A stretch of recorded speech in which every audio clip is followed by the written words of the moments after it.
અમદાવાદ મહાનગરપાલિકાની માલિકીની 3700 કરતાં વધુ જગ્યાઓનું ભાડું વસૂલવામાં નથી આવતું, જેનાથી કોર્પોરેશનને અંદાજે 4 કરોડનું નુકસાન જઈ રહ્યું છે. અમદાવાદ મહાનગરપાલિકાના એસ્ટેટ વિભાગની ગંભીર બેદરકારી સામે આવી છે. કોર્પોરેશનની માલિકીની 3778 ભાડે અપાયેલી મિલકતોમાંથી 50% મિલકતોનું ભાડું વસૂલવામાં નથી આવતું, જેના કારણે વર્ષે અંદાજે 4 કરોડનું નુકસાન કોર્પોરેશનને જઈ રહ્યું છે, જેમાં સૌથી વધુ 1830 મિલકતો મધ્ય ઝોનની છે, જ્યારે ઉત્તર ઝોનમાં 861, દક્ષિણ ઝોનની 515 મિલકતો ભાડે અપાયેલી છે. 73 મિલકતો માત્ર કાગળ ઉપર જ અસ્તિત્વ ધરાવે છે, જ્યારે 8 મિલકતો ગાયબ થયા હોવાનું સામે આવ્યું છે. SVNITના સર્વે મુજબ 532 મિલકતો જર્જરિત હાલતમાં છે અને કાલુપુરનું જૂનું ઓક્ટ્રોય બિલ્ડિંગ તેમજ પાન માર્કેટ બિલ્ડિંગ ધરાશાયી થવાના આરે છે.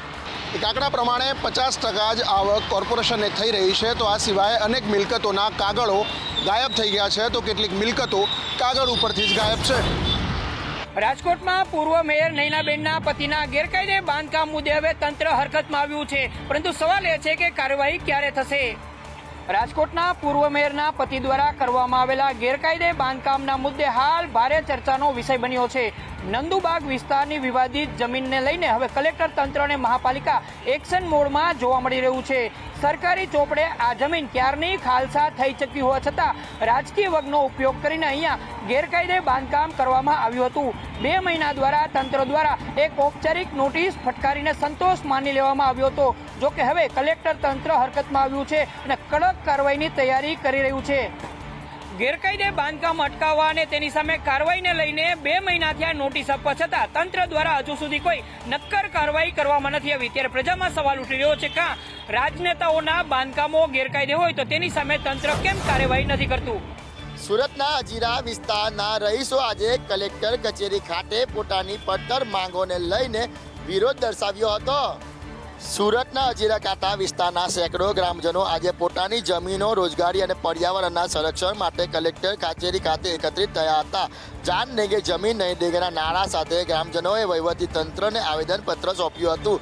સ્થાનિક આગેવાનો અને ગ્રામજનોની મુખ્ય માંગ છે કે કાંઠા વિસ્તારની સરકારી જમીનોનું મૂળ અસ્તિત્વ જાળવી રાખવામાં આવે, જેથી સ્થાનિક સંસ્કૃતિ અને સુરત શહેરની ભૌગોલિક સુરક્ષા જોખમાય નહીં. હજીરા, જૂનાગામ, સુવાલી, રાજગીરી અને ડામકા જેવા કાંઠા વિસ્તારના ગામ લોકો કલેક્ટર કચેરી ખાતે પહોંચ્યા હતા. સ્થાનિકોનું કહેવું છે કે કાંઠા વિસ્તારના ગામોની સરકારી જમીનો ગ્રામ્ય જીવનનો મુખ્ય આધાર છે. જો આ જમીનો અન્ય હેતુઓ માટે વાપરી નાખવામાં આવશે તો કાંઠા વિસ્તારના પરંપરાગત ગામોનું અસ્તિત્વ અને તેમની ભૌગોલિક ઓળખ સંપૂર્ણ રીતે નાશ પામશે. ત્યારે આ તમામ મામલે ગ્રામજનોએ અત્યારે તંત્રને આવેદનપત્ર પાઠવીને ન્યાયની માંગ કરી છે. નાંદોદ વિધાનસભાના ધારાસભ્યનો નારાજગીનો મુદ્દો હવે પ્રદેશ હાઈકમાન્ડ સમક્ષ પહોંચ્યો છે. પ્રદેશ હાઈકમાન્ડ દ્વારા આખો મામલો ઠાડે પાડવા માટે કવાયત તેજ કરવામાં આવી છે. નાંદોદ વિધાનસભા બેઠકના ધારાસભ્યની નારાજગીનો મામલો હવે પ્રદેશ ભાજપ હાઈકમાન્ડ સમક્ષ પહોંચ્યો છે અને આ વિવાદને થાળે પાડવા માટે સંગઠન દ્વારા કવાયત તેજ કરી દેવામાં આવી છે.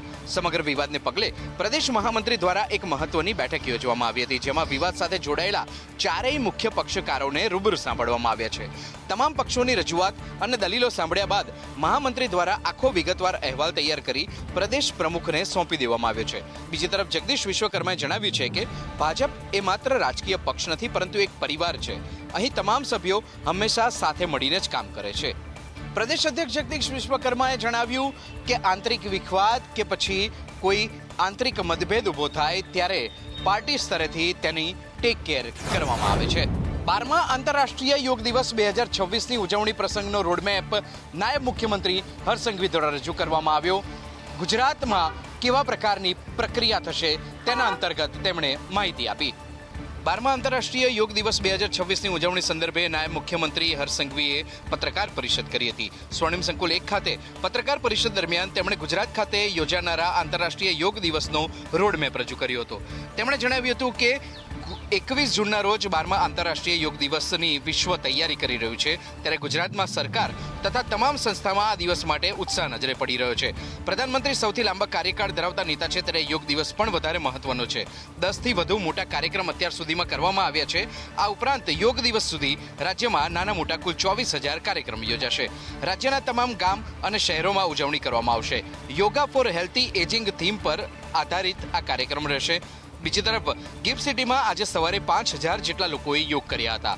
અત્યાર સુધી યોગ દિવસ માટે 1.25 કરોડ લોકોએ રજીસ્ટ્રેશન કરાવ્યું છે, જેમાં હજુ પણ વધારો થશે તેવી સંભાવના નાયબ મુખ્યમંત્રી દ્વારા વ્યક્ત કરવામાં આવી છે.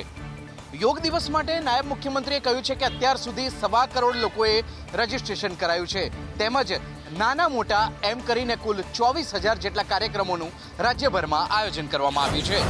શહેરમાં ચોમાસાની શરૂઆત સાથે જ પ્રી મોન્સૂન કામગીરીની વાસ્તવિકતા સામે આવી છે. પ્રથમ જ વરસાદમાં શહેરના અનેક મુખ્ય માર્ગો અને નીચાણવાળા વિસ્તારોમાં પાણી ભરાઈ જતા નાગરિકોને ભારે હાલાકીનો સામનો કરવો પડ્યો હતો. શહેરના ટાઉન હોલ વિસ્તાર, મહાનગરપાલિકા કચેરી આસપાસના માર્ગો સહિત અનેક વિસ્તારોમાં ઘૂંટણસમાં પાણી ભરાઈ જતા વાહન વ્યવહાર પ્રભાવિત થયો હતો. રસ્તાઓ પર પાણી ભરાવાના કારણે વાહન ચાલકોને અવરજવર કરવા મુશ્કેલી પડી હતી. ત્યારે કેટલાક સ્થળોએ 2 વ્હીલર ચાલકોને વાહન બંધ પડી જવાની સમસ્યાનો સામનો પણ કરવો પડ્યો હતો. દર વર્ષે ચોમાસું પૂર્વે મહાનગરપાલિકા દ્વારા ડ્રેનેજ લાઇન સફાઈ, વરસાદી પાણીના નિકાલ માટેના માર્ગોની તપાસ તેમજ નીચાણવાળા વિસ્તારોમાં ખાસ કામગીરી કરવામાં આવતી હોવાના દાવા કરવામાં આવે છે. જોકે પ્રથમ જ વરસાદમાં અનેક વિસ્તારોમાં પાણી ભરાઈ જતા આ કામગીરીની અસરકર્તા સામે ગંભીર પ્રશ્નો ઊભા થયા છે. લાખો રૂપિયાના ખર્ચે કરવામાં આવતી પ્રી મોન્સૂન કામગીરી માત્ર કાગળ પર જ સીમિત રહી હોય તેવું લાગી રહ્યું છે.